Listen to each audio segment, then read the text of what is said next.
기후변화로부터 나도 지키고 가족도 지키는 부자 아빠 살아남는 아빠. 안녕하세요. 팟캐스트 부자 아빠 살아남는 아빠입니다. 기후변화로 급변하는 경제산업 구조 속에서 우리들의 가족도 지키고 재산도 지킬 수 있는 방법을 지금부터 알려드립니다. 네, 안녕하세요. 저 다음 주 월요일부터 꼭 운동을 시작할 예정인 김나연입니다. 네, 기후변화 문제와 해결책을 알리는 외길 인생 20년 김주석입니다. 태양발전소 운영 중이고 전기차도 타고 있습니다. 의준아빠 차윤탁입니다. 저희가 중요한 공지사항을 하나 들고 왔어요. 네. 애플 아이튠즈가 또 말썽을 일으켜가지고 지금 복구를 하고 있습니다. 그래서 애플 아이튠즈로 들으시던 분들은 지금 이 소식도 못 들으시겠지만 그렇네요.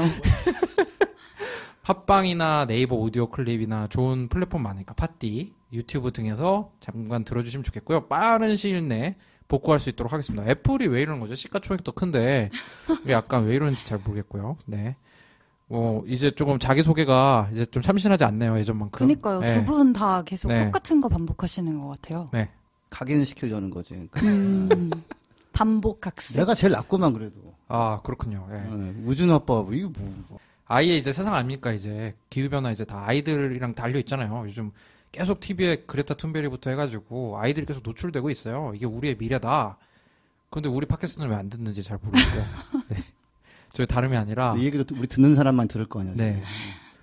저희가 아무래도 자기소개가 식상하다 보니까. 네. 한 애청자분께서 직접 오셨어요. 저희 그린피스 사무소에. 아, 저. 어제. 이 네. 자연스럽지 못한 연결. 네. 4일에 어제 깜짝 놀란 게 출입 담당하시는 분이 팟캐스트 때문에 어느 분이 찾아오셨다는 거예요. 그래서 진짜 드디어 팟캐스트 때문에 네. 찾아오신 거예요? 팟캐스트 부자 아빠 살아남는 아빠 때문에 오셨다는 거예요. 드디어 현대차에서 드디어 김재수 선생님 잡으러 왔구나. 수소업체에서 수소차 업계에서 왔구나. 그래서 잡으러 왔구나 했는데 알고 봤더니 오 미카엘님께서 자기가 이제 기후변화 관련 논문을 쓰셔가지고 네. 그 논문을 전달 주시러 오셨거든요. 제가 석상, 하필 딱 그때 외부 미팅을 나가 있어서 네. 이걸 이렇게 메신저 소식으로만 받아서 너무 아쉬웠어요. 원래 본인 성함도 안 밝히시려고 했는데 제가 물어보니까 이제 대답을 해주시더라고요. 저는 이제 몰랐어요. 그런데 알고 봤더니 이제 가톨릭 쪽에 계신 분인가 봐요. 네. 그래서 논문 제목이 기후변화 극복을 위한 파리협정과 회칙 찬미 받으소서 비교와 통합적 제안. 와, 뭡니까? 찬미 받으소서 도대체 뭡니까? 찬미 받으소서가 찬미 받으소서죠? 하긴 이러니까 내가 여기 있는 거지. 가톨릭 진짜 맞나요? 네, 맞죠. 네, 그럼요. 2015년도에 그러니까 프란치스코 교황님의 네. 생태와 정의에 관한 회칙을 얘기를 하는 거예요. 프란시스여가지고 아무튼 근데 회칙은 가장 센 거 다음 건데 네. 이제 우리 공동의 집이 지금 무너지고 있다. 그러니까 보존하는 일을 열심히 해서 그 자체가 약간 축복이다. 뭐 이런 식으로 찬미 받으셔서 환경 해칙, 기후변화 해칙이라고 하는데 제목을 처음 잘 지었더라고요. 어떻게 보면은 그렇게 하는 일이 축복받는 일이다. 뭐 이렇게 해가지고 저희 집에 그게 사실 책이 3권이 있어요. 똑같은. 네, 그래서 가톨릭 교회에서도 이렇게 기후변화의 심각성을 알고 이게 네, 하느님의 뜻이 아닌 되게 거예요. 이게? 많이 이야기를 그러니까 하세요. 그 하느님이 만든 피조물을 우리가 지금 그 대량으로 파괴하고 있기 때문에 그거 그렇게 나와요. 진짜. 네, 신의 피조물을 우리가 관리를 해야 되는데 대량으로 파괴해서 있기 때문에 이것은 정말 문제가 있다. 이건 최근에는 아예 그거를 그 가톨릭 교리 안에서 죄악으로 하려는 움직임도 있다고 얼핏 들은 것 같아요. 네. 저 그린피스는 사실 종교적으로 중립인데 다른 종교에서 이런 기후변화 관련해서 발맞추는 건 저희가 당연히 지지를 해드려야 되는 건데 네. 좀 깜짝 놀랐습니다. 그래서 논문 자체도 참 기가 막힌 것 같아요. 파리협정과 그거를 비교를 한다는 것이. 그리고 김재수 선생님이랑 이미 인연이 있으셨나 봐요. 그니까요. 오미카엘님이 김재수 선생님 그 냉소적인 말투 듣기 어렵게 만든다고 피드백 주셨던 분 같은데. 아니 그 사람 맞나? 분인가? 아닌 것 같은데. 팩트체크 네, 들어갑니다. 그래서 김재수 선생님 아니면은 죄송하고요. 그래서 김재수 선생님이랑 이미 한번 보신 적이 있나 봐요. 포스트잇 같은 걸 붙여서 주셨어요. 네, 제가 영국 대사관에서 일할 때 이제 초청을 받아가지고 카톨릭 대학 학생들한테 강의한 적 있거든요. 기후 위기가 어떤 상황인가. 그때 이제 강의를 듣고 심각성을 알게 돼서 이렇게 작은 노력이나마 하게 됐다. 그래서 논문을 이제 주고 가셨더라고요. 석사 논문을. 근데 이제 그 끝에 이제 앞으로도 많은 활약 기대하겠습니다 해가지고 좀 짜증이 났어요. 이제 푹 쉬십시오. 제가 이제 하겠습니다. 이랬으면 좋은데. 함께 하자 이런 의미죠. 앞으로 얼마나 이렇게 이런 분들이 계시기 때문에 얼마나 더 많은 얘기를 많이 퍼뜨려 주시겠어요, 그죠? 예, 이런 분들이 소수예요, 아직. 그래서 한편으로는 제가 농담으로 뭐 이렇게 많은 활약 기대 나한테 더 이상 얘기하지 마라, 피곤하다 생각이 들면서도 다 해야 돼요, 사실 다. 이게 보통 문제가 아니기 때문에 그냥 다 같이 사실은 활약을 해야 어느 정도 해결을 좀 볼 수 있는 그런 거라서 아무튼 논문 제가 잘 받았고요. 그 혹시 안에 이제 금일본 같은 거 혹시 있나 했는데 안타깝게도 그런 건 없고 그냥 또 서품 뭐라고 하죠 저거를? 네, 사제 서품 정보가 담긴 그 책갈피 주고 가셨어요. 요즘 종교계가 얼마나 힘들겠어요. 지금 좀 종교인 늘리기도 힘든데 이렇게 뭐 석사 논문에다가 뭐 돈봉투까지 껴서 달라고 그러고 막 말이에요. 지석쌤이 잘못했네. 진짜 정말 저희 논문 앞에다가 또 저희한테 메시지 한번 써주셨는데 김난 선생님 한번 읽어주세요. 네, 메시지가 있는데 기후변화 극복을 위해 많은 활약을 하고 계신 붓바살바 여러분께 저의 작은 결시를 드립니다. 비록 충분하지는 않지만 가톨릭 교회도 분명 노력하고 있으며 앞으로 더 변화할 것임을 조금이나마 공유하고 싶었습니다. 앞으로 제 분야에서 더 많은 결실을 거둘 테니 붓바살바와 그린피스도 더 많은 활약 부탁드립니다. 감사합니다. 네, 저 더 열심히 하겠습니다. 그리고 네, 이 방송을 감사합니다, 들으시는 정말. 뭐 개신교, 불교, 유교 뭐 여러 분야에서 저희 언제나 열려 있거든요. 그리고 다양한 종교에서 실제로 함께 기후 행동을 많이 하고 있어서요. 저희가 기회가 되면 그런 분들의 활약도 소개를 해드리면 좋을 것 같아요. 논문 조금 소개해드릴까요? 그래도 열심히 하셨는데. 지석쌤이 읽어주세요. 네. 맨 뒤에 두 문단만 제가 이제 특별히 교회는 앞으로 사회와의 교류를 더욱 늘려서 정치인을 비롯한 사회 오피니언 리더들이 개인의 사리사욕이나 기득권을 지닌 일부 이익 집단의 뜻에 조종당하지 않도록 영적 차원에서 독려하며 기후변화 대응에 추동해야 한다. 기후변화 대응이 지금까지 충분하게 이루어지지 못한 큰 이유는 정치인을 비롯한 사회 오피니언 리더들이 당장 눈앞의 이익 때문에 기후변화라는 위험을 외면했기 때문이다. 이제는 그런 문제가 일어나지 않도록 교회 고유의 관점과 가치를 사회의 기후변화 대응에 보태줘야 한다. 그리고 마지막 문단이 이게 되게 인상적이었는데 결론적으로 앞으로의 연구 방향은 기후변화 대응에 실제로 도움을 줄 수 있는 방향이어야 한다고 생각한다. 인류 앞에 닥쳐온 기후변화 위기는 너무나 긴급하기 때문에 현재는 학문을 위한 학문, 신학을 위한 신학을 할 때가 아니다. 교회도 온 인류와 함께 기후변화 대응에 집중하고 힘을 모아야 하는 때다. 와, 기가 막히네. 이분 제가 추기경으로 임명하고 싶은데 절차가 어떻게 되죠, 이거? 그게 아마 일단 내가 교형이 돼야 되나? 아니요, 아니야? 네, 회의를 통해서 결정이 돼요. 아, 그래요? 그 회의 날짜 있으면 좀 알려주세요. 회의 투표? 아무튼. 가서 한번 좀 얘기 좀 해보게. 영화 갓파더에서 본 것 같아요. 대부. 네? 대부요? 남자라면 꼭 봐야 되는 인생 영화죠. 저는 지금 두교황 얘기하시는 줄 알았어요. 교황인가? 안 봐가지고. 교황 임명하는 절차에서 막 그런 거 나오는 것 같은데 온갖 투쟁과 뭐 이런 안 좋은 모습. 가톨릭 응원합니다. 제 세례명은 이그나시오고요. 네. 안 나간 지 좀 오래됐습니다. 냉담자. 아니 군대에서 세례 받으셨대요. 초코파이 좀 더 얻어먹으려고. 네. 그렇게 했습니다. 네. 오 미카엘님께서 정말 저희 큰 힘이 됐고 앞으로도 이제 기후변화 관련해서 많이 가톨릭 쪽에서 많이 힘써주셨으면 좋겠습니다. 네. 오마카님이 이거 듣고서 되게 좀 괜히 갔다 하시는 거 아닌가. 아무튼 계신 곳에서 많은 활약 부탁드리고 저희도 열심히 하겠습니다. 오 미카엘님께서 직접 찾아오셨지만 또 다른 분들도 이제 댓글 많이 달아주셨어요. 근데 저희 코너 관련된 댓글이 많아서 코너에서 또 소개를 드리고 싶긴 하지만 1,000원님께서 또 1000캐시로 후원해주시고 항상 잘 듣고 있습니다. 표현은 못하지만 언제나 응원합니다. 세 분 모두 존경합니다. 이렇게 댓글 달아주셨는데 저희도 청취자분들 존경합니다. 네, 정말 너무 감사하고 매주 진짜 큰 힘을 얻고 있는 것 같아요. 저는 저도 감사한데 기왕이면 세 분 중에서 누구를 가장 존경하고 누가 중간이고 누가 마지막인지 욕심. 아니 그건 정확한 데이터가 필요한 데이터 마이닝 시대잖아요. 지금 빅데이터. 그래서 좀 부탁드립니다. 나머지 댓글은 중간중간 코너에서 소개해드리도록 하고요. 전하는 말씀을 듣고 본격적인 코너를 시작해 보도록 하겠습니다.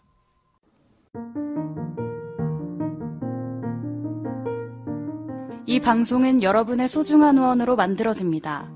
국제환경단체 그린피스 서울사무소에 후원해주실 분들은 네이버에서 그린피스 팟캐를 검색하시면 쉽게 후원에 참여해주실 수 있습니다. 네, 붓바살바가 자랑하는 코너죠. 주간 전기차 코너 한번 시작을 해보도록 하겠습니다. 저희 팟캐스트에 어느 분이 진짜 아주 구체적으로 좀 전기차 구입에 한 7분 능선 정도를 보신 것 같아요. 근데 이제 어떤 차를 선택할지 너무 고민이 돼가지고 전기차 열심히 파시는 분이죠. 김지섭 선생님. 김지섭 선생님 한번 댓글 소개해 주시고 결론도 한번 부탁드립니다. 이걸 다 읽기는 좀 그런 것 같고 일단 혹시 댓글 짧게 읽어주시기를 다 읽어요 그럼? 아니요. 일단 지금 전기차를 사려고 지금 고민 중이신데 BMW사의 i3하고 쉐보레의 볼트 사이에서 지금 고민하고 계시는 분이에요. 그래서 보조금이 아직 안 풀려서 지금 기다리고 계시는 거고. 근데 참고로 일단 제일 중요한 거는 보조금이 안 풀렸다고 주문을 늦게 하시면 보조금 순서가 안 돌아올 수도 있다. 특히 지방 사시면. 빨리 하셔야 된다. 그러니까 일단 주문을 해놨다가 둘 다 주문을 해요. 예를 들어서 그러다가 이제 하나를 정리하는 식으로 해도 되거든요. 예. 그래서 여기서 이제 하나 질문 핵심 중에 하나가 이제 그 BMW i3가 카본 소재를 써서 네. 이게 뭐 내구성이 좋고 뭐 찌그러지지 않고 뭐 이렇게 얘기를 했다고 하는데 이제 카본이 플라스틱이 아니냐. 만들 때 공해물질도 많이 나오는다는 얘기도 들은 것 같다. 이게 과연 재활용이 되느냐 이렇게 얘기하셨는데, 근데 또 BMW에서 여기 윙고만님 말씀에 의하면 차체를 재활용해서 친환경제라고 했다고 하시는데 카본은 재활용이 안 돼요 사실. 예, 차라리 그냥 쇠판 이런 것들은 재활용이 되거든요. 다만 이제 어마어마한 열을 가해가지고 다 녹여야 되기 때문에 에너지는 많이 드는데 이제 알고 그래서 재활용 측면에서는 썩 좋은 건 아니다.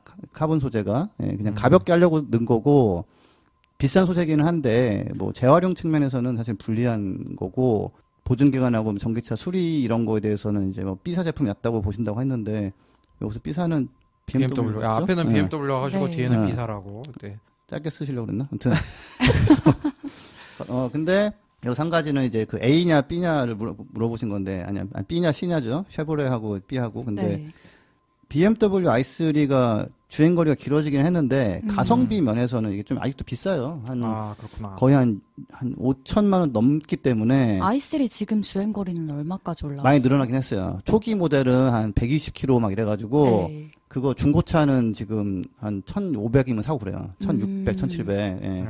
지금 팔리는 건 한 200km가 넘는데 이게 타이어가 되게 얇아요. 네. 그래가지고 이게 뭐랄까 정말 이거는 사실 뭐 유럽에서 도시에서 좀 돈 있는 사람들이 사는 시티카 같은 분위기고 네. 볼트는 뭐 한 380km 가니까 이제 그쵸. 예, 쓸 수 있는 거고 가성비는 괜찮은데 이제 사실 미국에서는 그렇게 잘 팔리진 않아요. 예, 테슬라 모델 3가 10대 팔릴 때 볼트가 한 대 팔리거든요. 예, 그래서 두 개만 보지 마시고 뭐 현대차도 있고 기아차도 있고 뭐 테슬라도 사실은 가격대에서 i3하고 비교했을 때는 조금 더 싼 모델도 있고요. 볼트보다는 좀 더 비싸죠. 그래서 한번 더 넓게 한번 알아보시되 하여튼 주문은 빨리 하시는 게 좋다. 특히 지방 사시면은 고민하다가 뭐 한 여름쯤에 결정하면 오래 못 사실 수도 있으니까 빨리 하시는 게 좋겠다. 개인적으로 쉐보레 볼트랑 BMW i3랑 뭘 더 추천하시나요? 네. 돈이 있다. 볼트가 나실 거예요. 왜냐면 그치. 그 i3가 한 200km 넘게 가긴 하는데 특히나 이제 집에 충전기가 없으면 그 충전하러 다니는 게 시간이 지날수록 조금 이제 거슬리거든요, 이게. 그러니까 볼트는 1년에 한 예를 들어서 40번 충전한다고 그러면은 네. i3는 한 80번 충전해야 돼요. 아, 거의 2배네요. 예. 그래서 타다 보면은 이제 그 주행 거리가 긴 게 훨씬 쓰기 편하고 i3가 좀 비싸기도 하고 그런 면에서는 둘 중에서는 저는 볼트가 날 것 같고 근데 차라리 좀 더 다른 모델도 한번 보시는 게 좋겠죠. 저 GM 관계자는 아닌데 GM이 약간 국내에서는 유지비가 좀 저렴하다고 들었거든요. 그냥 국내 공장이 좀 있어서. 근데 전기차도 그런지는 잘 모르겠고. 이제 전기차를 수입해 와요. 아, 전기차 수입해요? 그래서 수입 그 부품이 약간 수입 부품처럼 처리가 돼가지고 수리비가 BMW보다는 싸지만은 좀 있는 편이고. 국산 아예 그냥 현대나 기아차보다는 좀 더 비싸요.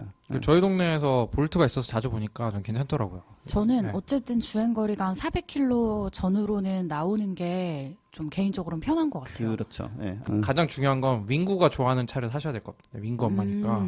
아이들이 좀 좋아하고 그런 차. 그리고 네. 저희 이제 그린피스 홈페이지에 들어오시면 저희가 전기차 이제 타시는 직접 운전하시는 분들 5명을 연달아 인터뷰한 게 있어요. 네. 그게 1월에도 되게 조회수가 많이 나오고 있더라고요. 그래서 좀 모델이 몇 개가 있는데 현대차 정도 2개가 있고 뭐 테슬라도 있고 근데 그걸 보시면 이제 아이들의 반응도 좀 나오고 하거든요. 그래서 조금 도움이 되지 않을까 싶어서 공유드립니다. i3가 근데 가장 큰 문제는 주행거리가 짧다는 거예요. 네, 그거는 처음에는 좀 괜찮은데 쓰다 보면 약간 이제 짜증난다 이렇게 생각이 들 수 있어요. 그러니까 외제차를 좀 타고 싶을 수도 있는데 제가 확보한 정보에 따르면 현대차가 전기차도 중고차 가격을 개런티 해주기로 했다고. 네, 맞아요. 뉴스 기사 봤어요. 네, 현대차도 굉장히 좋은 것 같고 아까 코나가 더 괜찮다라는 또 반응도 있으니까. 그러니까 네. 전기차는 다 좋아요 환경적으로는. 근데 이제 그 중에서 자기 주행 거리하고 가성비를 잘해서 두루두루 보시고 주문은 빨리 하셔라. 네. 예산으로 따지면은 같은 예산이 i3 되게 비싸요 근데 진짜. 아 진짜요? i3 6천만 원 넘어요 막. 네. i3 안 싸요. i3가 최근에 이제 연예인 한고은 씨 남편이 타가지고 좀 화제가 됐고, 볼트는 악동 뮤지션 수연님. 네. 코나는 저희 사무소 액션 하시는. 네. 맞다. 네. 어제 퇴근하는데 이렇게 막 뛰어 내려가셨어요. 빨리 타야 된다고. 주차 티켓 먹을까봐 뛴 거예요. 민구 어머님한테 매뉴얼 한번 소개시켜드리면 좋을 것 같은데. 그러니까 김지호 선생님이 쓰신 전기차 구매 가이드 한번 보시고 좀 더 해보시면 좋을 것 같고, 좀 더 구체적으로도 알려주세요. 아이랑 통학할 때 많이 쓰실 건지, 아니면 동업정은 없는지, 동업정은 전혀 없는지. 그쵸. 뽀대라는 단어를 거의 10년 만에 들어보는 느낌이. 참 추억이 돋네요. 네. 이제 다른 소식 몇 개만 좀 더. 그 영국에서 내연기관차 판매 금지를 2040년에 하겠다고 했었어요. 한 3, 4년 전에. 네. 근데 그때만 해도 온실가스를 한 80% 줄이면은 괜찮아는 얘기였는데 그게 바뀌었잖아요. 한 100% 줄여야 된다고 이제. 네. 그러니까 이제 정부도 거기에 대응해서 2035년으로 당기고 그때 비해서 좀 더 명확하게 휘발유차, 디젤차, 하이브리드차 다 판매 금지로 넣어야 된다. 2035년부터는. 예. 근데 그 발표가 난 다음에 이제 영국의 시민단체들의 반응은 한 발 나가서 더 좋은데 30년이 더 바람직하니까 더 당기는 얘기를 해보자라고 지금 이제 하고 있어요. 예, 그래서 이렇게 이런 결정이 보리슨 총리 아래서 나온 건가요? 이거 그렇죠. 네, 맞아요. 그래서 되게 깜짝 놀랐고 근데 5년이 쉽지 않잖아요, 사실. 예, 근데 한편으로는 영국의 차를 한 150만 대, 60만 대가 만드는데 다른 나라로 소유권이 넘어가가지고 그렇죠. 그렇게 되면 좀 더 하기가 쉬워져요 정책을. 어차피 그걸 그래요. 자국 산업을 보호할 필요가 아니니까. 별로 없어졌으니까. 네. 그렇죠. 그러니까 독일 같은 경우가 그래서 조금 전환이 어렵고, 영국은 약간 이제 좀 벗어나 있는 거죠. 근데 공장은 영국에 있지 않나요? 공장은 있죠. 공장은 있고, 근데 영국도 이참에 전기차로 확 바꿔가지고 차는 계속 만드는데 어쨌거나 이제 내연기관차를 이렇게 계속 보호해주는 것은 중요성이 좀 이제 떨어진 면도 있고 기후변화 대응이 사실 가장 중요하기도 하고 그래서 하여튼 35년도로 이렇게 하기로 했고 런던에 택시가 이미 바뀌고 그러지 않았나요? 네, 플러그인 하이브리드 있고 그래요. 그렇구나. 근데 그거 만드는 회사는 길리라고 중국 업체야. 급진적인 면도 있지만 사실 기후변화 대응 관점에서는 한 5년 정도가 늦은 조치라는 거. 아니, 집권 여당을 생각했을 때 의외라고 생각이 됐어요. 네, 그렇죠. 보리스가 이거를 확 땡길 거라는 건 생각을 좀 안 하고 있었죠. 그래서 어떻게 이렇게 논의가 급진적으로 되는지 신기해가지고. 거기 의사결정 과학 기반이에요. 과학 기반. 과학적으로 이게 필요하다면, 그러니까 이제 결국은 관철되는. 다른 나라 같은 경우는 이제 과학적으로 필요한 건 알겠는데 정치적으로 어렵고 이러면서 이제 안 한다면 거기는 과학적으로 필요하니까 그럼 해야지 이렇게. 아니 지금 정책적으로 다 그렇게 변하는 것 같아요. 미국도 오바마 때부터 데이터 기반으로 정책을 결정하는 게 있고 그것도 트럼프 정부도 그걸 좋아한다고 하더라고요. 트럼프도 숫자만 이제 모든 정책을 할 때 안 할 때 이제 데이터 기반으로 결정하는 그런 식의 프로세스를 도입한다고 책에서 본 것 같아요. 근데 환경 정책으로 가면 트럼프는 데이터와 과학을 완전 깡그리 주세요. 그렇죠. 온갖 정책을 다 없애버렸더만 지금. 그래서 자기가 원하는 거는 데이터를 백업해서 하고 자기가 좀 눈에 가시 이런 거는 완전 깡그리 무시하고 그냥 가는 게 그쪽 동네 현재 상황입니다. 우리나라에서도 이제 공무원분들께서 과학을 기반으로 좀 좋은 정책 많이 내셨으면 좋겠습니다. 네, 그게 좀 안 되고 있어요. 영국에서 또 하나 제도가 바뀌는 게 전기차를 그 회사가 이제 사가지고 직원들한테 월급처럼 이렇게 나눠주는 게 있어요. 그럼 세금 좀 싸거든요. 전체 판매의 53%가 작년 같은 경우에는 그게 회사 차였어요. 범인차. 네. 근데 회사 차인데 그 직원들이 써요.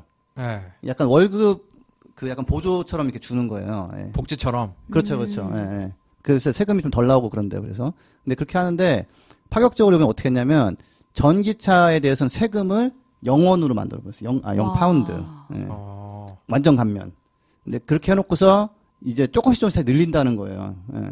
그 어떤 파격적인 그 세금 우대 정책을 지금 도입했냐면 회사가 만약에 벤츠 S클래스 뭐 450L, AMG 뭐 이런 모델을 회사차로 사서 가지고 있으면 1년에 13,000파운드를 내야 돼요. 그러면은 거의 한 2천만 원이거든요, 1년에. 세금을. 예. 근데 비슷한 급의 이제 비슷한 가격대의 테슬라 모델 S 전기차를 회사차로 쓰면 세금이 빵원이에요. 와, 이건 진짜 매력적이네요. 그렇죠. 그래서 영국이 딴 거 다 떠나서 이 세제 혜택 때문에 앞으로 한 10년 정도는 전기차 붐이 완전히 일어날 거다.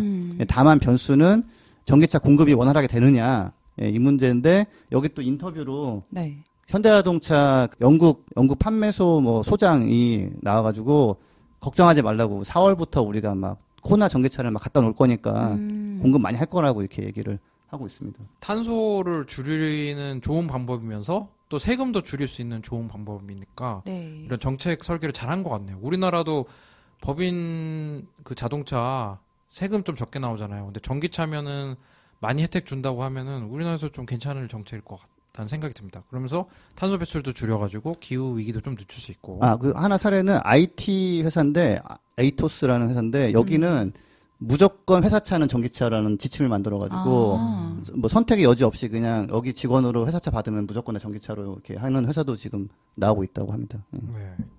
근데 진짜 전기차 타보신 분들은 알겠지만 진짜 좋아요. 내연기관차에 비해서 소음이나 뭐 진동 문제 같은 것도 그렇고 저는 되게 승차감이 진짜 좋았어요. 네. 그래서 그다음에 이렇게 되면서 충전기 설치 회사들이 요새 할 일이 많아져가지고 굉장히 바빠졌다고.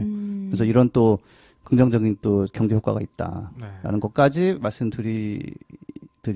예. 그 GM에서 이제 초기에 이제 얼리 아답터 말고 일반 사람들이 전기차를 많이 찾고 있어가지고 충전기 설치 및 이런 거가 이제 해결한 문제가 되는데 아예 그 GM 회사 안에 충전 인프라 팀이 있대요. 그래서 지금 고려하고 있는 게 구독 모델이라고 해가지고 그러니까 네. 한 달에 얼마씩 내면 충전기 설치 관리부터 해가지고 쭉 해주는 걸로 해서 가만 생각해보니까 이게 인터넷하고 비슷해지는 거죠, 그러니까. 그렇죠. 제가 뭐 근데 GM뿐만 아니라 GM 특히 자동차 회사 같은 경우에는 이미 그 제조로 그 돈을 버는 것보다 파이낸스 그러니까 뭐 자동차를 살 수 있게 뭐 할부 금융을 제공한다거나 그런 걸로 버는 돈이 더 많다고 들었거든요. 그 이런 서브스크립션 그런 구독 모델 하면 자동차 회사에도 좀 더 좋을 것 같아요. 그죠? 그렇죠. 예. 여기까지입니다. 네, 좀 마무리가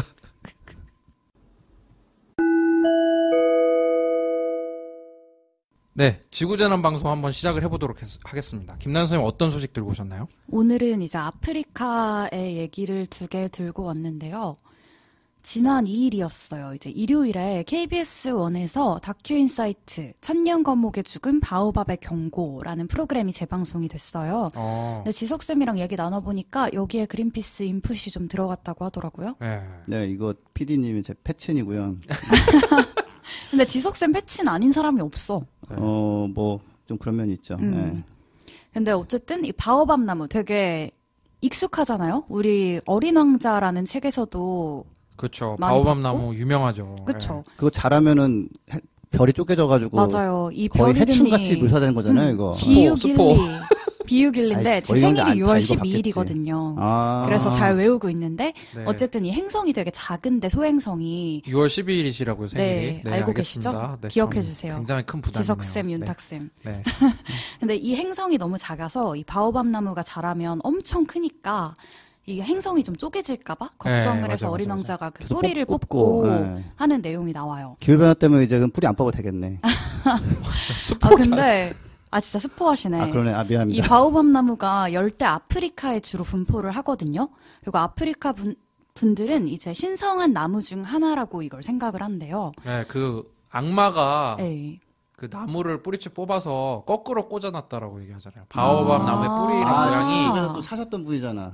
근데 제가 살던 지역에는 바오밥 나무가 없었고, 네. 약간 이거는 뭐 세렝게티 이런 데 가야지만 또 볼 수 있더라고요. 근데 네. 이 바오밥 나무에 구멍을 뚫고 뭐 사람이 살기도 한다고 그런 얘기가 진짜요? 있어요. 네. 네. 거기 약간 감옥처럼 쓴다는 것도 있던데. 반석 마을에서 잘못하면 바오밥 이거 점점 나무에다가 가십이 집어넣고서 되나? 이거 진짜 내 다큐에서 본 거야. 유튜브에서 봤어요. 사실이야.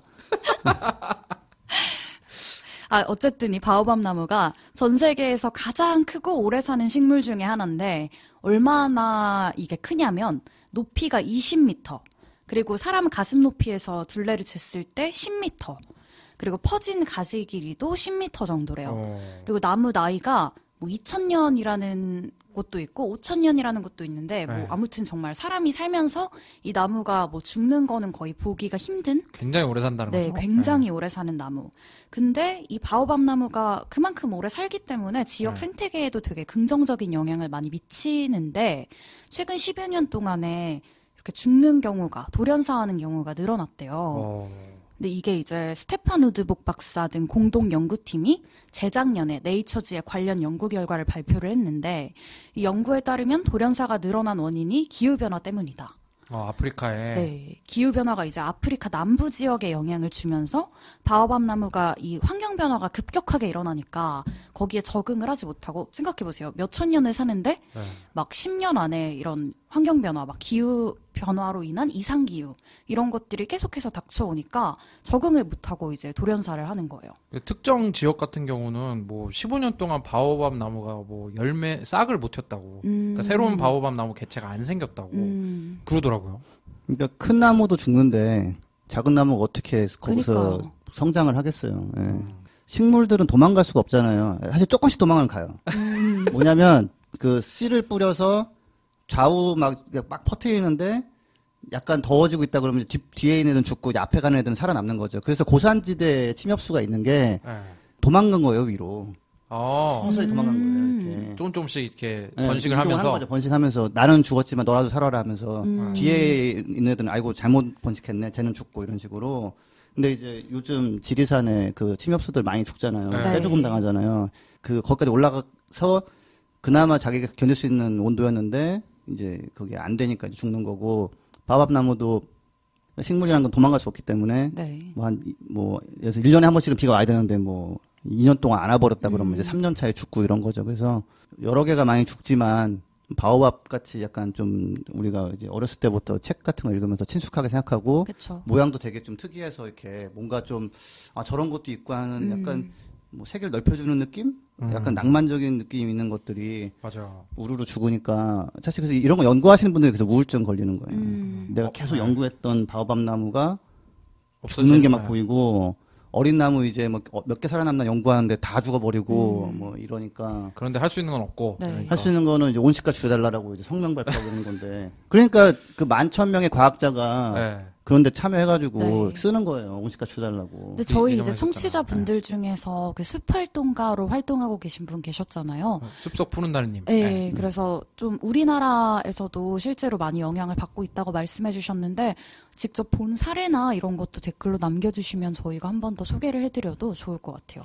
바오밥 나무가 아까 말씀하신 대로 어린 왕자도 그렇고 뭐 네. 라이언 킹 같은 데도 그렇고 맞아요. 아프리카를 대표하는 그런 그럼요, 나무처럼 진짜. 했는데 이게 나무가 아예 그냥 새롭게 싹을 못 튼다는 건 그냥 멸종된다는 거잖아요. 심플하게 보면은. 멸종될 가능성이 이제 높아지는 거죠. 너무 쇼킹한 것 같습니다.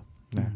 그리고 이제 이 기후변화가 아프리카 남부뿐만 아니라 동부 지역에도 영향을 주고 있어서 네. 또 메뚜기 떼와 관련한 소식을 가지고 왔는데 네. 소말리아 정부가 현재 시간으로 지난 2일에 국가 비상사태를 선포했어요. 근데 이게 메뚜기 떼가 기승을 부려서 이제 사람이 먹을 식량, 네. 그리고 가축이 먹을 사료 이런 게 다 부족해졌다고 하는 거예요.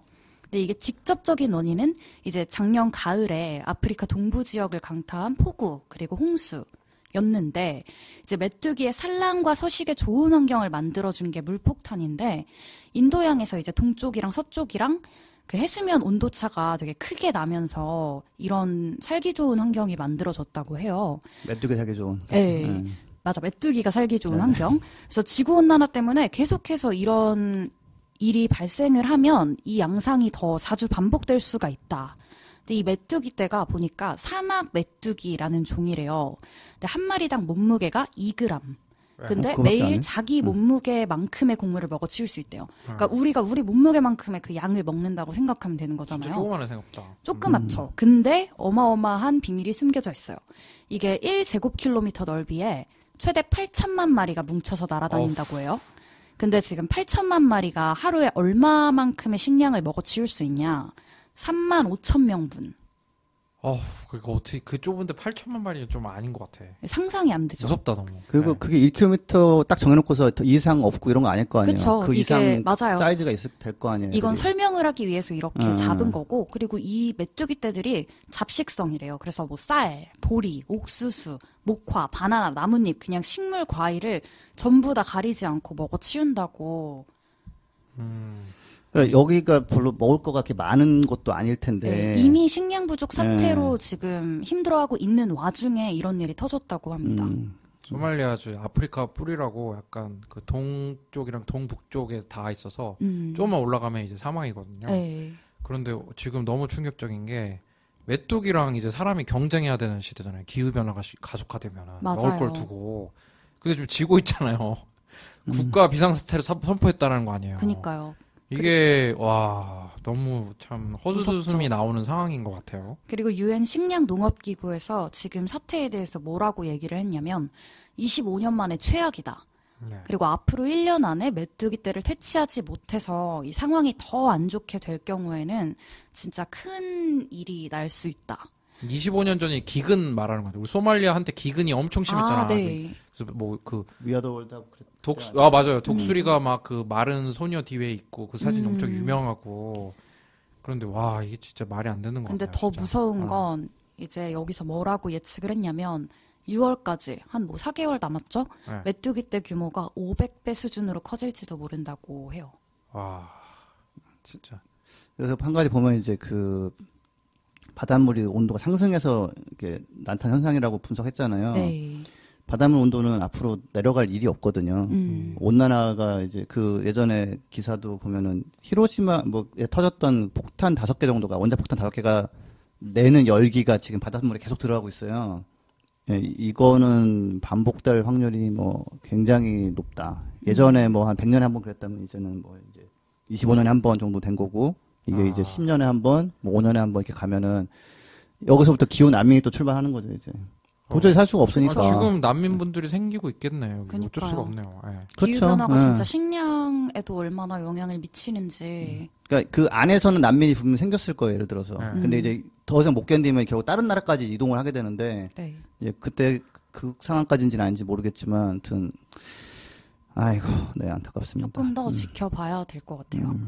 그리고 저희가 지난 방송에서 호주 이제 산불 얘기를 진짜 잠깐 언급을 했었는데, 그거 관련해서도 조금 이제 업데이트를 드리는 게 좋을 것 같아서 가지고 왔어요. 네. 6개월 차 타고 있는 거죠, 이제? 네, 그쵸. 아직 그 비 온다고 우리가 소식 알려드렸던 것 같긴 네. 한데 아직도 타고 있습니까? 네, 반년이에요, 반년. 이게 그때 헬기 스파크 얘기를 잠깐 언급을 했었는데, 그 지난달 27일에 이제 국립공원 계곡에서 헬기가 이제 스파크를 일으켜서 불이 붙었고, 그게 이제 퍼지면서 닷새째 꺼지지 않아서 31일에 이제 비상사태를 선포를 했던 거예요, 정부가. 그래서 이것도 뭐 몇십 년 만에 지금 가장 심각한 캔버라의 산불이라고 얘기를 하더라고요. 아니, 제가 얼마 전에 오스트레일리아에서 살다가 오신 분이랑 네. 식사를 했는데, 국립공원이 동네에 있었는데, 없어졌대요. 아. 다 타서. 타서요? 네. 블루 마운튼 그런 데 아니에요, 혹시? 정확하게 이름 기억 안 나는데. 여러 개 있으니까. 국립공원이 있었는데, 이제 거기는 이제 문 닫았다고. 문 닫는 것도 아니죠. 문 닫는 것도 다 닫겠지. 근데 이게 진짜 그럴 만한 게, 친구가 어제도 이제 자기네 그 온도 캡처해서 핸드폰 화면에 보내줬는데 43도더라고요. 호주에 사는 친구가. 네. 근데 지금 계속 기온이 뭐 40도 안팎으로 왔다 갔다 하고 있고, 또 바람도 강하게 불고, 날씨도 건조하고 이러니까 불이 한번 붙으면 정말 삽시간에 퍼지겠죠. 요새 약간 해외 외신에서도, 원래 외신은 이렇게 뭐, 헬, 그 지옥 이런 표현 잘 안 쓰는 편인데, 네. 요즘은 그냥 쓰더라고, 대놓고. 불지옥이 됐다. 호주는 이제 뭐. 너무 안타까워요. 호주 같은 호주 경우는. 분들 빨리 극복하실 수 있도록 정말 해드릴 수 있는 방법이 진짜 없네요. 그니까요. 와. 6개월이 진짜 뭐 유례 없는 거잖아요. 지금 캔베라 앞에서 그 캔베라가 수도잖아요. 거기 이제 정부 저기 청사 앞에서 지금 2월 2일부터 한 5일까지나 6일까지 네. 막 저기 농성하고 있어요. 온실가스 줄이라고. 그다음에 과학자 한 200 몇십 명이 또 온실가스 빨리 줄이는 수밖에 없다 이렇게 얘기를 했는데 또 뭐 모리슨 총리가 그냥 아니 뭐 우리는 지금 할 만큼 하고 있다 뭐 이렇게 또 나와가지고 이제 이게 어떤 식으로 전개가 될지 이런 식으로 넘어갈지 아니면은 여기서 더 이제 막 우리나라 촛불처럼 막 더 뭐가 번질지 한번 봐야 되는데 아무튼 농성도 들어갔고 그 다음에 과학자들도 또 한 번 나서서 가지고 얘기를 하고 그러고 있습니다 지금. 빨리 극복이 될 수 있었으면 좋겠습니다. 네, 호주 산불은 정말 다 진화가 될 때까지 저희가 중간중간 계속 업데이트를 드리면 빨리 좋을 것 온실가스를 줄이기 시작해야 됩니다. 정말. 그 방법밖에 없어요. 그 방법밖에 없어요. 재밌다는 댓글이 딱 지난번 한 번에 딱 끊겼던 코너죠. 2020 원더키디 한번 시작을 해보도록 하겠습니다. 저희가 그 깜짝 이벤트를 했는데 댓글 달아주셨어요.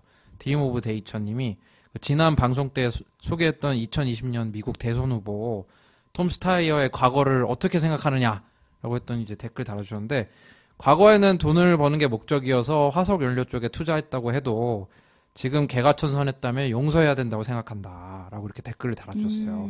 마녀 사냥보다는 전향적 사람들에 대한 포용이 확산되어야 재생 가능 에너지로의 빠른 전환에도 도움이 되지 않을까요? 라고 이렇게. 지석쌤이랑 정말 일치하는 네. 의견. 그리고 지금 우리 화석연료 쓰는 사람들이 99.99999%이기 때문에 맞아요. 네. 다 전향을 해야 되는 상황이고 전향한 사람도 옛날에도 안 그랬잖아 이런 거는 아무 의미 없어요. 예. 전향한 사람은 그냥 그 좋은 방향으로 기여할 수 있게 해줘야 된다. 예. 그 기업들마다 이제 기후변화 대응을 해야 되다 보니까 네. 그 전문가분들을 고액의 연봉에 스카우트 하실 것 같다고. 네, 저 취업 시장을. 김재석이도 45세, 네. 예, 그 석사까지 나왔고요. 이런 블랙록 이런 거 열심히 읽고, 예, 준비, 네. 말씀을 그거를 죄송합니다. 캐치하셔서 지석쌤이 혹시나 그런 제안 받으시더라도 그린피스를 떠나지 마시고 기후위기를 한 사람에게 더 알려서 이제 기후변화판 신들러 리스트를 작성해달라고 했는데, 신들러 리스트. 김재수 선생님은 뭐 이제 뭐 또 자본주의에 또 관련이 있으신 분이기 때문에 모르겠습니다. 또 어떻게. 네. 떠나기 전에는 얘기를 해주세요. 연봉이 네. 굉장히 높은 거 아니면 안 떠날 거니까. 봅시다, 어떻게 되나. 네, 알겠습니다. 네. 저희 2020 원더키디는 이제 2020년 대선에 미국 대통령이 어떤 사람이 돼야 되는지, 그거를, 네. 왜냐면 그분이 워낙 전 세계적으로 영향을 미치고 트럼프가 워낙 엉망이었기 때문에 그린피스 자체는 정치적으로 중립이지만 트럼프 같은 사람이 또 대통령이 되면은 파리 기후협약 탈퇴하고 난리가 나는 거죠. 네, 기후위기 그쵸. 대응 계속 늦어지는 거죠.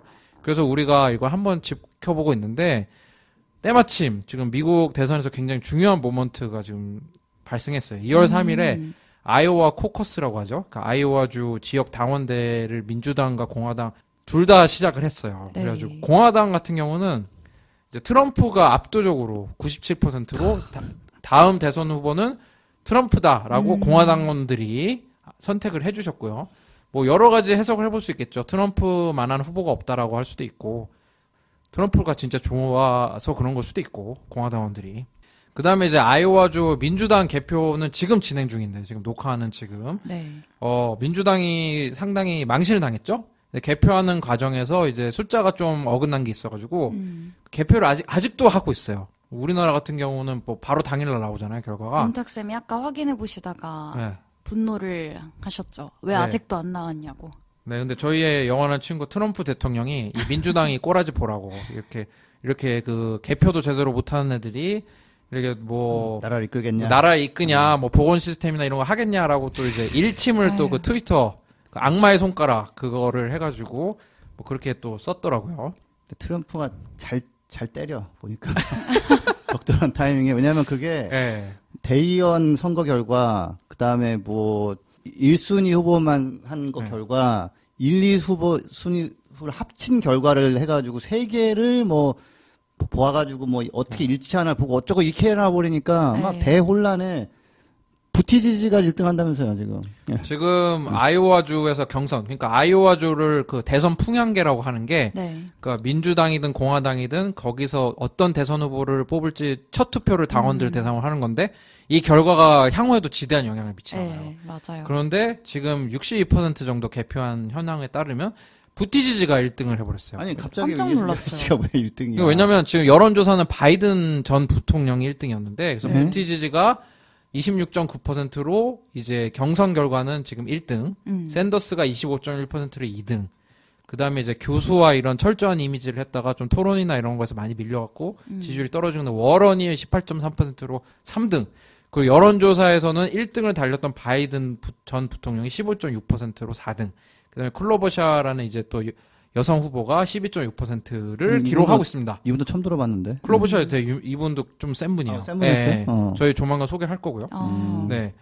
혼란의 이 경선 결과. 그러니까 네. 부티지지가 1등을 하는 이 경선 결과 전에 여론조사는 어떻게 나왔냐면, 바이든 전 부통령이 그 민주당에서는 네. 27%로 1등이었고, 샌더스는 24%, 워렌이 14%, 그리고 이제 블룸버그가 8%, 부티지지가 7% 이런 식이었는데, 블룸버그는 이제 지금 경선에는 참여하지 않고 이제 3월에 경선이 몰려 있는 시기가 있다고요. 큰 여러 주에 수가 한꺼번에 하는 때가 있어요. 그때부터 자기는 이제 들어가겠다라고 이제 선언을 한 거거든요.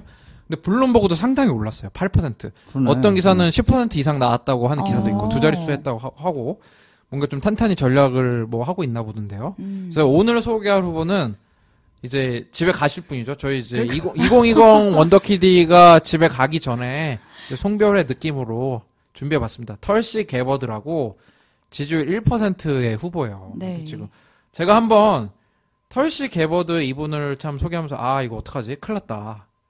가십이 70% 가능성이 있다라고 할 정도로 굉장히 다채로운 후보인데 네. 한번 사진 한번 보시겠어요? 제가 대본에 사진 붙여놨는데 네. 어떻습니까? 말씀 잘하실 것 같아요. 인물이 어떻나요? 뭔가 신뢰가 가는 느낌? 지금 저희 그린피스가 이제 외모에 대한 차별 이런 게 있으면 안 되기 때문에 이제 표현을 이제 잘 못하시는데 연예인급으로 인물이잖아요. 연예인급 인물. 아, 그렇게 회자가 많이 돼요? 아, 그럼요. 이렇게 그리고 81년생이에요. 젊고 아름답고 게다가 다문화 이래가지고 이분이 사실은 굉장히 촉망받았었거든요. 네. 좀 더 알아볼게요. 1%? 네, 1%긴 하지만 이것도 미국 대선에 1% 받는 것도 어렵지 뭐. 그치, 그래도 어렵죠. 촉망이라고 하니까. 한때 총각. 그래서 이분이 1981년생이고 지금 현재 하와이 주 방위군 소령 군인이자 투잡으로 이제 하와이 하원의원을 하고 있어요. 하원에 입성한 최초의 그 사모아 출신. 그러니까 사모아라고 그 미국이 소유하고 있는 폴리네시아의 그 자치령 같은 게 있어요. 거기 출신이고 그다음에 하원의원 중 첫 힌두교도 여성 참전용사 출신 대선 후보. 그러니까 전쟁에도 이제 참전하셨던 거예요. 되게 많은 수식어가 있네요. 네, 이거 보고 최초가 되게 중요하다는 걸 많이 깨달았는데 1%도 하면서요. 좀 들어봐요. 이렇게 그런 만만한 분은 아니고 2004년에서 2005년에서 이라크에서 의무부대로 이제 활동하셨거든요. 메딕 하면 막 부름 나타나는. 그래서 훈장도 받았고, 그다음에 쿠웨이트에서는 이제 헌병 소대장을 했었고, 이제 현장에서 그러니까 전투 현장에 있었던 분이에요. 네. 이제 여성분이지만 굉장히 이게 강점이 됐겠죠. 정말 그렇고 대단한 분이고, 2013년에서 2016년에서 민주당 하원의 원내 총무를 하셨어요. 이게 얼마나 대단한 거냐면 원내 총무가 이제 원내 대표예요. 우리나라 따지면. 그러면 민주당 하원 진출하고 있는 사람의 보스거든요. 네. 81년생이었으면 그때 뭐 30대 초중반인 거 아니에요. 근데 원내 총무를 맡았다는 거는 굉장히 이제 촉망받는 인재였네요. 네. 그래서 이분이랑 알렉산드리아 오카시오 코테즈. 종종 비교가 돼요. 어떤 점에서 비교가 되냐면 버니 샌더스 키즈. 그러니까 버니 샌더스를 이분이 2016년에 버니 샌더스를 서포팅하기 위해서 나는 원내 총무를 그만두겠다. 그래서 원내 총무를 그만두고 버니 샌더스 지지 연설을 하면서 유명해져요. 근데 이때 버니 샌더스를 노골적으로 지지하는 의원들은 별로 없었어요. 의외로. 지지 선언. 왜냐? 힐러리 클린턴 눈치가 얼마나 보여요. 힐러리 클린턴이 얼마나 터줏대감이었어요. 그런데 이제 버니 샌더스 지지하겠다고 하는 그때는 그렇게 정치적으로 쉬운 결정은 아니었거든요. 그래서 이분의 좀 성장 과정을 지켜보니까 홈스쿨링으로 공부를 좀 하셨고요. 네. 그러니까 정규 과정이 아니고. 그리고 아버지가 좀 취미가 NGO 만드시는 게 좀 취미였던 것 같아요. 아버지가 NGO를 굉장히 많이 만드셨는데 스탠드업 아메리카라는 비영리 단체를 만들고 약간 금수저 냄새가 나는 게 하와이 상원의원 출신이었어요. 아버지가. 근데 지금 하와이 하원의원 하고 있잖아요. 지역구 대물림인가요? 약간 그런 이슈 있어요. 그러니까 이거 그리고 이제 하와이 같은 경우 상원의원이 2명 정도밖에 없대요. 한 명인가? 진짜요? 아니 모든 주가 상원의원 2명이요? 그런데 하와이의 상원의원이 이제 좀 나이가 이제 좀 들기 시작하면서 그 자리도 좀 노리고 있다라고. 좀 대물림이죠. 대물림의 대물림인데 이분의 또 흑역사를 안 말씀드릴 수가 없는데 이 아버지가 민주당원인데 민주당원이 보통 LGBT에 되게 우호적이잖아요. 근데 이 아버지는 전통적인 결혼관과 가치관을 지키기 위한 동맹이라는 NGO를 만들어서 거기서 이름도 길다. 그렇죠. 엔티-게이 폴리티컬 액션 커미티. 그렇죠. 그래서 엔티-게이. 야, 센데 이건 좀. 이거 센데 진짜. 그런 거를 만들었으니까 동성 결혼을 반대하는 민주당 출신인데 요즘 같은 건 상상 못하죠. 미국 민주당에서. 그렇죠. 거기에서 지지를 했었고 관련 법안도 지지를 한 적 있어서 그게 이제 미안하다라고 사과를 했어요. 미국에서는 지금 부티지지가 1등했잖아요. 게이 남편을 갖고 있는 게이 지금 후보잖아요. 그죠? 결혼도 이제 남자 선생님이랑 한. 그런데 이분이 굉장히 독특한 게 많은데 여러 법안을 냈는데 마리아나 합법화를 냈고 어떤 느낌이냐면 민주당의 오래 일한 꼰대 정치인들이 굉장히 싫어할 스타일이에요. 얘 뭐지? 얘 엑스맨인가? 이럴 스타일인 게 여러 이슈가 있는 게 시리아 내전 기억나시죠? 네. 아직도 진행 중인가? 아직도 시끌시끌하죠. 네, 바샤르 알 아사드 시리아 대통령이 러시아가 밀어줬잖아요. 그런데 미국은 버리고 그런데 혼자서 이제 외교적 해법 짰겠다고 가서 알 아사드 대통령을 만났어요. 하원에서. 얼마나 이게 같은 그 단일 대우를 유지 안 한 거잖아요. 같은 편이라면. 혼자 가서 만났고 그리고 그 전쟁을 겪어보셔서 그런지 미국의 팽창주의를 싫어요.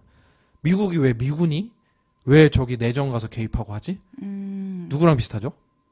트럼프 대통령 되게 비슷해요. 그래서 트럼프 대통령이 툴시 게버들 좋아합니다. 그래가지고 얘를 우리 강요로 쓰면 약간 초당적인 노력이 보일 수 있겠다. 그래서 굉장히 고민을 많이 했어요. 네.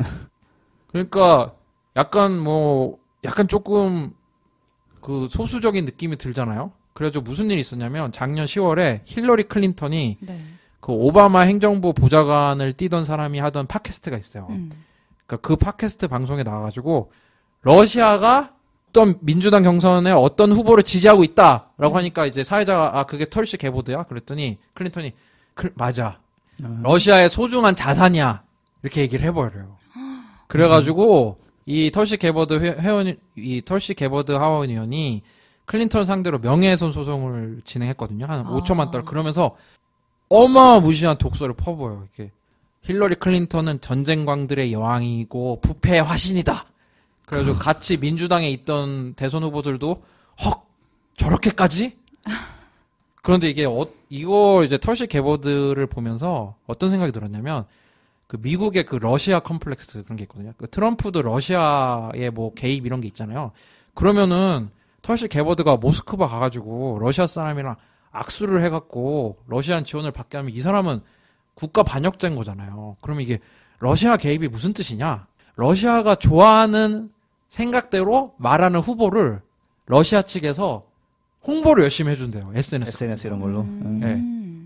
그런 거를 하는데 털시 게버드가 말하는 게 러시아랑 좀 맞는 거야. 미국 팽창주의 러시아가 싫어하죠. 우리도 좀 러시아에 마음 드는 거 해가지고 좀 홍보 뭐 방법 없을까? 근데 이거 손해배상 어떻게 판결 났어요? 아직 지금 1월에 소송을 걸었어요.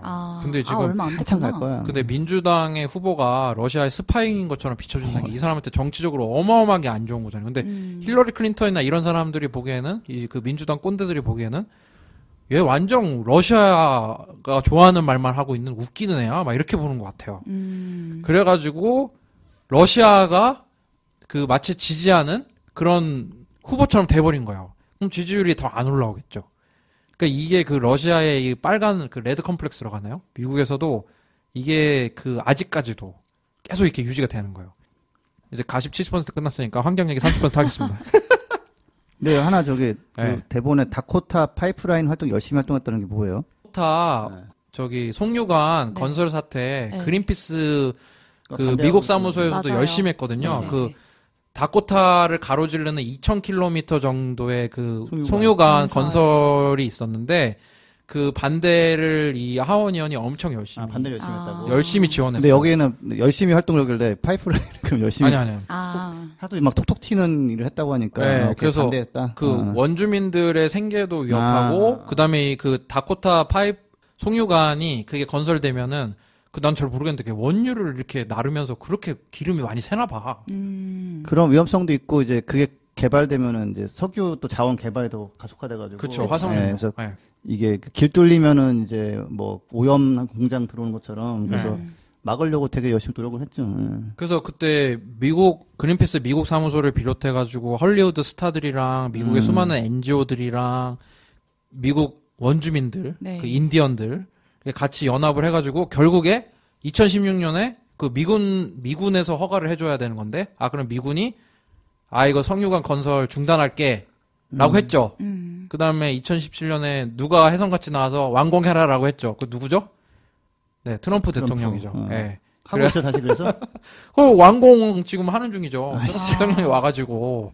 근데 그때 엄청 열심히 그래서 이 코너가 중요한 겁니다. 이제 그래가지고 그때 화석연료도 적게 쓰고 환경파도 적게 되는 그 송유관을 건설 중단하는 그 큰 결정을 오바마 행정부에서 내리고 시민사회가 다 기뻐했지만 새로 대통령이 된 트럼프가 완공해라. 그래가지고 완공 지금 거의 하고 있는 단계인 걸로 알고 있습니다. 그래서 그때 굉장히 활약을 했고 그 다음에 기후변화에 대해서는 너무 이 코너 들으시는 분들이 너무 당연하게 생각하실 것 같아요. 모든 대선 후보들이 다 이 기후변화 관련 공약을 들고 오니까. 민주당 쪽은 그렇죠. 네, 저 그때 소개한 공화당 분도 그랬잖아요. 내가 별장에 앉아있으니 해수면이 올라오는 게 보이고 심각하게 보인다, 막 이렇게 하는데. 3% 미만인데, 그 사람. 네. 그래서. 퍼센테이지로 나뉘는. 이분도 그린 뉴딜에 대해서 굉장히 우호적인 거고, 그 다음에 100% 재생 가능 에너지 경제를 구축하도록 노력을 해야 된다. 그래서 구체적인 정책 방향은 보이지 않겠지만 안전한 에너지원에 투자해야 된다. 보조금이라든지 이런 거 활성화해야 된다라고 그런 거를 당연히 지금 그 대선 자기 홈페이지에다가 소개를 하고 있습니다. 그리고 화석연료 보조금도 폐지하고 그다음에 셰일가스 파내는 그 프래킹이라고 하나요? 그것도 이제 없애도록 못하겠도록 하겠다고 그렇게 주장을 하고 있는데요. 그 러시아 논란 때문에 아무래도 조만간 경선에서 빠이빠이 하실 것 같아요. 네.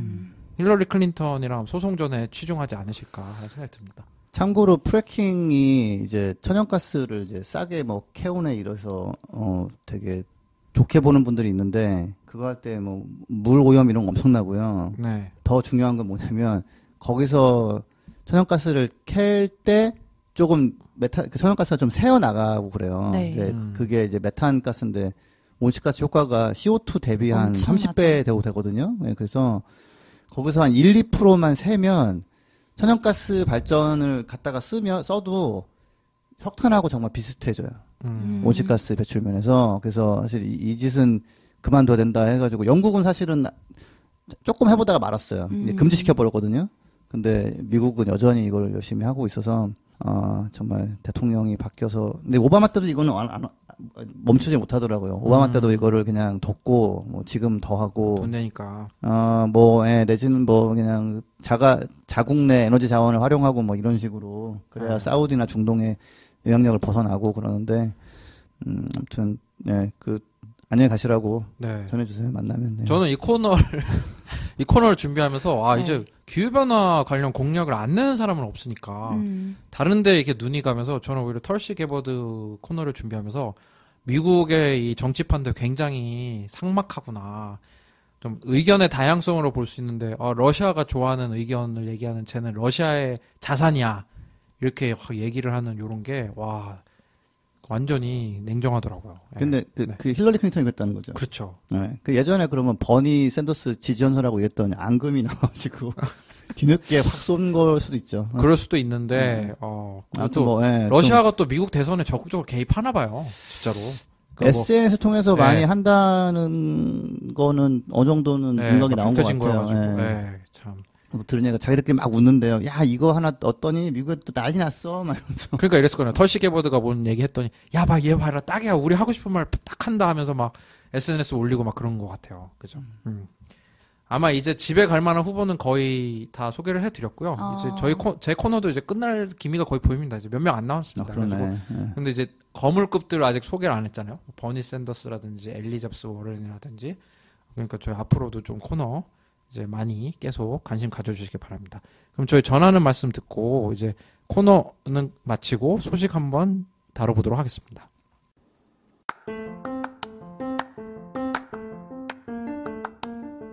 이 방송은 여러분의 소중한 후원으로 만들어집니다. 국제환경단체 그린피스 서울사무소에 후원해주실 분들은 네이버에서 그린피스 팟캐를 검색하시면 쉽게 후원에 참여해주실 수 있습니다. 네, 저희가 지난주에 세계 최대 자산운용사죠. 블랙록의 CEO 레리 핑크가 이제 투자자들한테 보낸 서한을 소개를 해드렸는데 좀 반응이 괜찮았던 것 같아요. 이게 세계 최대 자산운용사가 이제 화석연료에 투자를 하는 그런 회사에서는 투자를 더 하지 않겠다. 그런 내용이었나요? 재생이 많이 됐어요? 재생수가 많았나요? 재생수보다는 저희 내부적인 반응이 좋았던 것 같아요.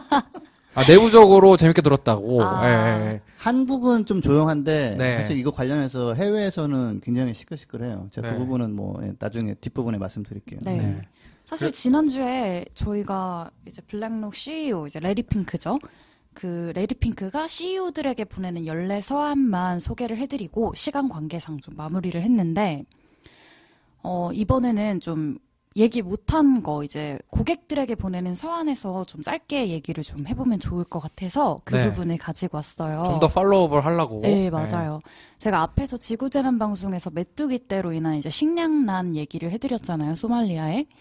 근데 그 지석쌤께서 얘기해주신 CEO에게 보내는 연례 서한에도 이런 구절이 있었어요.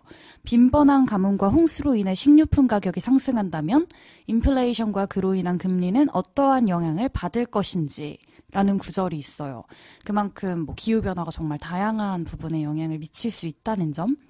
근데 또 무서웠던 거는 아까 그 메뚜기 떼 사건을 보면서 이상기후라는 이 하나의 위협 요인만 해도 정말 어마어마한 피해를 사람들이 입게 되는데 그걸로 인해서 또 이제 메뚜기 떼가 막 번식을 하고 이런 게 또 하나의 이제 위험 요인으로 등장을 하면서 그 상황을 더 악화시키는 거잖아요. 이런 예측할 수 없는 현상들이 더 얼마나 나올까라는 걱정도 좀 들더라고요. 계속 더 자주 많이 나옵니다. 저희 코로나 바이러스만 보세요. 지금 막 경제가 마비되고 있잖아요. 맞아요. 그러니까 정말 이런 이상기후 같은 게 잘못 덮치면 경제적으로 리스크가 당연히 될 수밖에 없는 시대가 온 것 같아요. 네. 제 책에도 썼었던 내용인데 그 태국에 홍수가 심하게 났을 때 그 자동차 공장하고 자동차 부품 공장 같은 데가 물에 잠겼어요. 그리고 전기 쪽 하드 드라이브 이런 것도 문제가 돼가지고 노트북 가격이 올랐었어요 그때. 그래서 근데 그 다음에 자동차 공장은 새로 다시 가동했나 하는데 나머지 부품업체들은 그냥 떠나버렸어요. 야, 여기 또 뚫리면은, 홍수 나면은 생산 못하면 골치 아프니까 이참에 그냥 뜨자 해가지고 가고 막 그랬어요. 그래서, 그런 이상기후 때문에 산업이 마비되거나 이런 것들은 종종 이제 발생하고 앞으로 더 자주 그렇게 되는 상황입니다, 지금. 저희가 호주 산불 얘기 계속 하면서 많이 말씀을 드렸지만 호주 같은 경우가 진짜 전 세계 석탄 산업을 이끌어간다고 말할 수 있을 정도로 굉장히 큰 비율을 차지하고 있잖아요. 그리고 이 석탄이 다 아시다시피 온실가스를 굉장히 많이 배출을 가장 하고 많이 배출해요. 기후변화를 가장 가속화하는 그런 산업인데 블랙록이 이제 딱 그거를 찝어서 얘기를 했더라고요. 그래서 블랙록은 앞으로 이제 고위험 종목에 대한 노출을 줄일 것이다.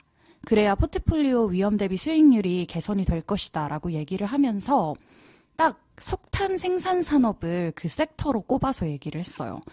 그래서 좀 문장을 몇 개만 좀 떼서 말씀을 드리면 발전용 석탄이 매우 탄소 집약적이고 경제적 유효성도 점점 떨어지고 있다. 그리고 환경에 미치는 영향 때문에 집중적으로 규제를 받고 있다. 그래서 앞으로 어떻게 한다고 하냐면 매출의 25% 이상을 발전용 석탄 생산으로부터 얻는 기업들의 상장증권, 그러니까 채권, 그리고 주식 모두를 일컫는 말이죠. 이거를 이제 포트폴리오에서 매도하는 과정 중에 있고 2020년 중반까지 이 작업을 완료할 거라고. 아, 그러니까 이제 석탄 자체가 탄소가 많이 나오는 발전원이고 네. 그냥 석탄이 이런 면을 여러 가지 따져봤을 때 경제적으로 이제 더 이상 가장 싼 에너지원이 아니라는 거죠. 그리고 이런 곳들에 투자를 하면 사실 뭐 탄소세라던가 이런 부분에 많이 얘기가 되고 있잖아요. 그래서 언제 어떻게 피해를 입을지 모르니까 여기서 빠르게 발을 빼는 조치를 취하는 거죠. 네. 그러니까 한 40년 정도 돌릴 줄 알고 지었던 석탄발전소가 네. 뭐 해외에서는 이제 탄소세를 맞아가지고 경쟁력이 없어지거나 아니면은 탄소세가 너무 세서 그냥 문을 닫거나 이러거든 조기에. 그러니까 들고 있는 게 사실은 수익 면에서도 별로 안 좋아요. 그래서 사실 25% 말고 한 15%만 해서 다 끊어도 좋을 텐데 일단 지금 나온 기준은 25% 이상을 석탄에서 나오면은 처분하겠다는 건데. 그러니까 이게 뭔 뜻이에요? 그러니까 저번에 이 그 조선일보의 칼럼 쓰신 한동대 교수님도 지금 틀렸네. 그렇죠. 그 완전히 틀렸는데 제가.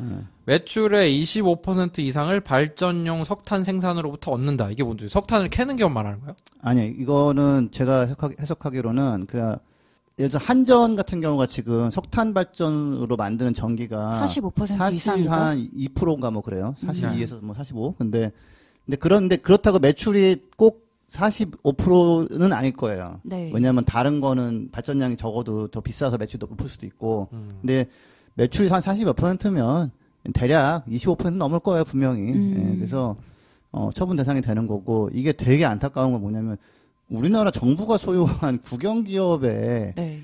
해외에서 뭐 굉장히 뭐 친환경 투자자도 아니고 그냥 평범한 투자자고 가장 큰 투자자가 우리 기준에 못 미치니까 이제 처리 이렇게 한다라는 건데, 이제 하나 재밌는 거는 작년 한 9월인가 10월에 우리나라 언론에 나왔었던 건데, 네. 블랙록이 지난 10년간 에너지 기업에 투자했다가 900억 달러 손실 봤대요. 아. 예. 근데 그 중에서 손실을 가장 많이 끼친 회사 중에서 자랑스럽게 우리나라 기업이 2개가 들어가 있습니다. 두산중공업하고 한국전력. 한전이네요. 두산중공업 왜 그렇죠? 석탄발전소 관련 기자재 만든다거나 이런 것도. 아, 플랜트 건설도 하고 네. 그러니까. 그쪽에 수주가 안 되죠, 발전소를 이제. 건설을 보일러 하니까. 개발 끝 그런데 이제 석탄발전소 이제 수주가 없으니까 뭐 돈이 못 버는 거죠. 그래서 이게 블랙롭이 요새 정리하는 이유 중에 하나가 어차피 돈도 안 돼요. 네. 욕을 막 먹는데 장래성도 좋고 뭐 돈 벌리면은 이제 놓기가 힘든데 어차피 너는 지난 10년 동안 나에게 모욕감을 줬어 이런 거기 때문에 이제 정리를 하는 거죠, 이제. 그래서 너무 이제 화석연료 투자해서 돈을 벌 거면 그래도 어떻게든 들고 있으려고 하겠죠. 왜냐면은 수익을 계속 내는 게 어렵잖아요. 고객사 거 들고 남의 돈을 불려갖고 거기서 또 불리면 다 잘 가지는 게 아니라 수수료를 먹는 건데. 근데 하물며 이 화석연료 에너지 기업의 치중해서 지금 900억 달러 손실을 봤다는 거 아니에요? 네, 10년 동안. 그러면 무지 나쁜 일 하면서 돈 잃을 필요는 없잖아요. 욕 먹고 돈도 못 벌고. 그 블랙록이 발표한 이후로 제가 이제 그 CNBC에 그 금융하는 사람들 뭐 주식 얘기 이런 걸 많이 봐요. 진짜 반영이 되고 있나 네. 이렇게 보는데 그 ESG라고 들어보셨나요? ESG. 들어본 것 같습니다. 네, 뭐 줄임말이죠? Environment? S. 맞아요? Sustainability? 아니에요. 소셜. 소셜? 예, G. 가버넌스. 그렇죠, 그렇죠. 예. 지배구조. 예, 66점. 네. 한 문제 틀리셔서, 네. D 마이너스 드리고요. 자, 그래서 그게 그러니까 뭔 뜻이죠? 그러니까 이 기업 활동 예전에는 우리 그런 말 들어봤죠. 네. 기업은 이윤 추구하는 곳이니까 당연히 이러는 거 아니야? 네. 근데 이런 분위기가 있었어요. 근데 이제 사회적 가치에 대해 많이 말을 하잖아요. 네, 근데 이제는 환경 파괴해. 그래가지고 사회적으로도 무리가 많아. 거기다가 지배구조 보니까 그것도 막 문제가 많아 이러면은. 지배구조는 예를 들어서 뭐 이사회 의장이 CEO까지 겸하고 있으면은 견제하는 세력이 없으니까 그런 거 지배구조 거부터. 건강한 거 네. 그런 것도 이제 뭐 자기 평가해가지고 친척들을 다 불러가지고 네. 뭐 이사회 한다든지 이런 식으로. 그래서 그 세 가지를 다 보는 게 이제. 근데 예전부터 그 보면은 사실 소셜은 좀 더 사람들 신경 썼었어요. 그렇죠. 네. 아동 노동 한다 그러면 뭐 어때 돈 버는데 안 하잖아요. 그리고 막 굳이 연탄 갖다 주고 말이야 몇 년초 연반에 그런 것도 약간 소셜 활동이잖아요. 우리 좋은 이미지 만들려고. 아니, 그건 좀 그린워싱 같은. 그렇죠. 근데 그러니까 예를 들어서 아동 노동이 심해요 그러면은 그런 데 건 사면 안 되지라고 이런다면 온실가스 배출이 많아요 그러면 그거는 뭐 경제 활동하면 어쩔 수 없는 거 아니야 이런 분위기였다면 이제는 그 ESG에서 이제 E가 굉장히 세게 들어가는 거죠. E는 사실 가로 열고 C 클라이met 카본 탄소 배출. 네. 그래서 예를 들어서 요즘 뭐 테슬라 주식이 급등을 하고 있는데 그거에 대해서 어떻게 설명하냐면 이제 인정받는 것도 있고 요즘 ESG 투자가 장난이 아니다. 그래서 사람들이 갑자기 ESG 투자를 하려고 알아보다 보니 테슬라가 눈에 들어와서 이제 그쪽으로 많이 간다고 직접 얘기를 하더라고요. 네, 그래서 한 올해 초에 테슬라가 주식이 올라가지고 GM하고 포드를 합치면 테슬라 주가가 나왔어요. 시가총액이. 네. 그래가지고 야 이건 좀 과한 거 아니냐. GM이 한 뭐 600만 대 만들고 포드가 뭐 600만 대 만드나 뭐 700만 대 만드나 이러는데 테슬라 한 40만 대 만드는데 300만 대를 만드는 회사하고 똑같아 버린 거예요. 주식 가치가. 미래 가치가 들어가는 거니까. 그렇죠. 예. 그랬는데 더 웃기게 된 건 뭐냐면 녹음하는 날짜 그러니까 2월 초 기준으로 네. 테슬라 주가 막 급등을 해가지고 2배가 됐네요. 포드, GM 합친 거에 2배가 돼버렸어요. 예. 벤츠의 한 5배, BMW의 뭐 4배 뭐 이런 식이 돼버렸어요. 그래서 이거는 분명히 과한 거 맞다라고 이제 다들 얘기를 하는데, 네. 이제 그만큼 지금 그 ESG를 고려한, 온실가스 배출을 고려한 투자에 대해서, 예전보다는 훨씬 더 이제 관심이 높아져가지고 가는데, 좀 슬픈 소식은 제가 아니야 다를까 찾아보니까 BMW 같은 경우는 주가 좀 떨어지고 있고, 2015년 초에 한 120달러였었는데 지금 64달러로 반토막 났어요. 그 다음에 뭐 현대차 같은 경우도 사실은 주가가 굉장히 안 좋고, 더 좀 요즘 나온 트렌드가 이제 석유 회사에 대해서는 네. 주가가 실적이 아주 나쁘지 않아도, 소유를 하지 않으려고 하는 그게 역력해가지고, 그 짐 크레이머라는 사람이 있어요. 저기 이렇게 주식가에서 막 이렇게 막, 이제 뭐 이런 거고 뭐 저런 거고 막, 내가 보니까 이건 정말 뭐 문제가 있고 뭐 이런 거 막 팍팍 얘기하는 사람인데 에이. 7개월 전에는 이런 얘기 했었어요. It's hard to justify owning oil stock here. 그러니까 이제는 석유회사 주식 보유하는 건 좀 정당하기가 좀 어려워. 이건 꼭 ESG만이 아니라 이제 그냥 수익성도 그렇고 이제 이런 식으로. 그다음 4개월 전에 뭐라고 했냐면 It's time to sell some of your oil stocks. 이제는 너 가지고 있는 석유회사 주식을 좀 팔아야 할 때야. 얘기하고 3개월 전에는 Stay away from oil and gas stock. 석유 가스회사 주식 근처에는 좀 가지 않는 게 좋아. 그리고 4일 전에는 이제 최종적으로 나왔어요. 어떻게 보면 연애의 거절의 뭐 5단계 이런 거 느낌인데 I'm done with fossil fuel stocks. 나는 화석연료 회사 안녕. 주식하고는 이제 완전 끝이야. 이게 근데 이 사람이 원래 뭐 이 사람도 다시 한번 또 이렇게 뭐 기후 변화가 뭐 중요하고 이런 사람이 아니거든요. 그냥 네. 야 시장이 그렇고 이게 뜰 것 같고 이거 안 뜰 것 같고 이런 사람이에요. 근데 이제 점점 메시지 강도를 높이더니 이제 그냥 아예 나는 이제 끝났다 그러면서 또 덧붙인 게 석유 회사는 담배 회사랑 이제 똑같아졌다. 네, 사람들이 기피해야 되는. 그러니까 사회적으로 이렇게 받아들일 수 없는 회사가 됐다라고 얘기해서 하여튼 시끌시끌하고 있습니다. 손실도 나고 하니까 지금 회사 손실도 나고 지금 뭐 하신 말씀 들어보면 그런 거네요. 이제 기업이 ESG에 치중하도록 이제 사업 구조를 바꾸지 않으면 주가에도 영향을 미치겠네요. 네. 근데 이제 C가 중요한 예전에는 화석연료 회사라도 아까 얘기한 대로 연탄 기부하고 뭐 난방육 지원하고 이러면 사회적으로 좀 돈도 벌고 이랬다면 이제는 뭐 다 좋은데 S랑 G는 네가 잘하더라도 E가 없으면 이제 안 돼.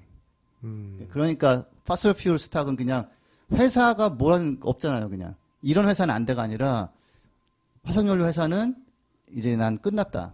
완전 끝이다라고 얘기를 하는 거죠. 그럼 어떻게 한국전력 같은 거 어떻게 계속 투자 끊기겠네? 끊기겠죠. 뭐 500대 세계 500대 기업이라던데 한국전력이.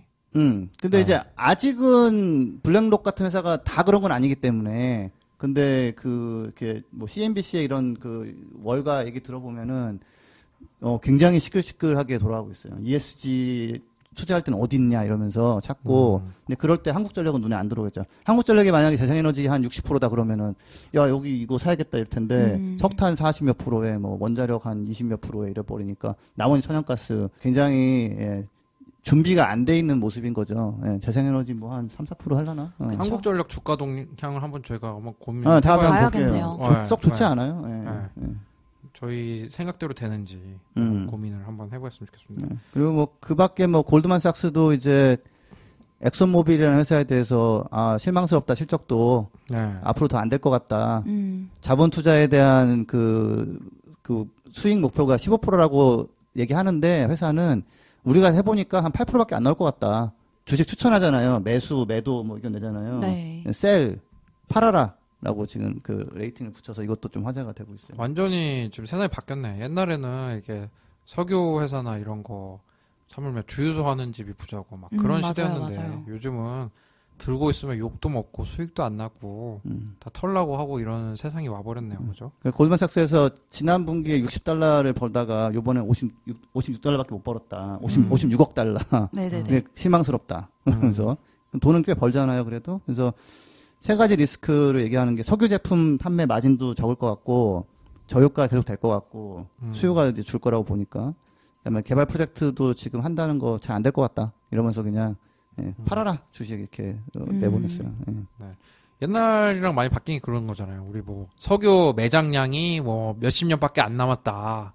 근데 지금 분위기는 그냥 묻어 있는 걸 더 파면 안 된다. 그런 그렇죠. 거잖아요. 판 것도 쓰지 말고 더 파지도 말자. 찾았어? 그래 묻어둬. 왜냐면은 그거 묻어서 다 쓰면 이산화탄소 신나게 나오고 맞아요. 그러면 기후 위기 가속화되고 메뚜기한테 밥 뺏기고 그런 거니까. 그렇죠. 석유회사 돈 좀 벌었다고 본다면 메뚜기 뭐 관련해서 뭐 구호품 보낸다고 해가지고 이제 칭찬받을 시대는 지난 거예요. 너 때문에 메뚜기 왔어. 너 소송할 거야. 거의 소송도 많이 걸려요. 그래서. 그렇죠. 그러니까 옛날에는 석유회사에서 일한다고 하면은 되게 사람들이 부러워하고 그랬는데 요즘 시선이 많이 달라질 수 있을 것 같아요. 그래서 예전에 한번 그 기피해야 되는 직업군 한번 했었잖아요. 네, 그렇죠. 근데 또 그래서 그런 회사 다니시는 분들 중에서도 그 에너지 전환 관련해서 되게 관심을 많이 가지시는 분들이 꽤 있더라고요. 네, 아니 실제로 이런 우리나라 국내 석유 관련 회사에서 이런 전기차 시장 나가잖아요. 좀 네. 요즘 전기차 뭐 인프라 이런 거 좀 관심 갖고 뛰어들까 말까 하는 회사들 좀 제법 있었던 것 같아요. 좀 기억은 안 나는데. 네.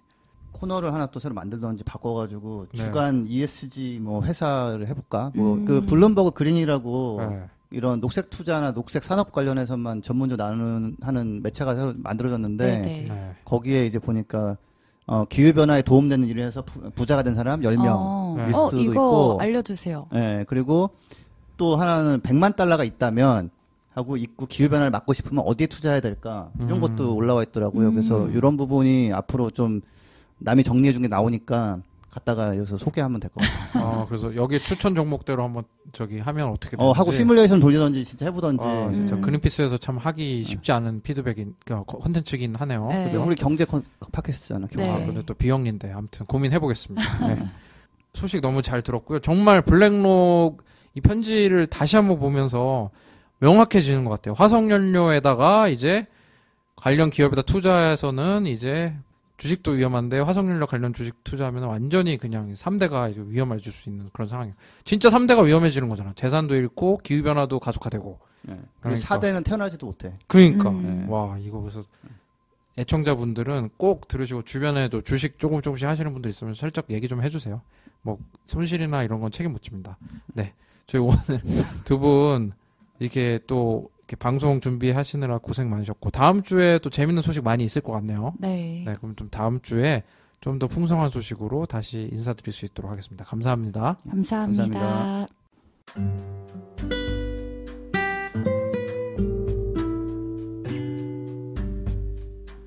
부자 아빠 살아남는 아빠는 애플 팟캐스트, 구글 팟캐스트, 팟빵, 파티, 앵커, 스포티파이 등을 통해서 들으실 수 있습니다.